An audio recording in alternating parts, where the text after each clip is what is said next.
tomato amuse. And there's another step here.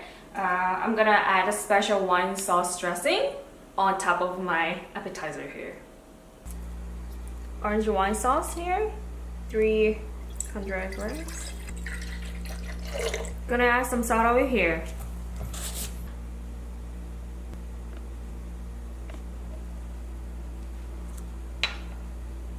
Make it mix very well together.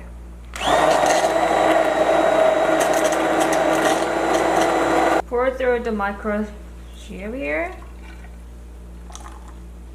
Airfoam kit to here as well.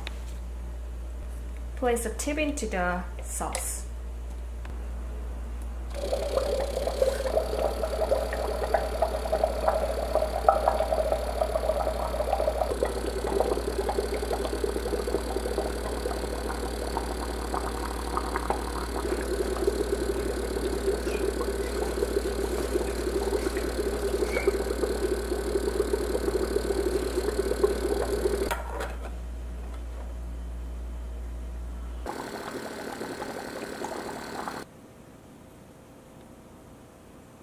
You guys might saw that I complete my amuse with stable and voluminous bubbles just like that.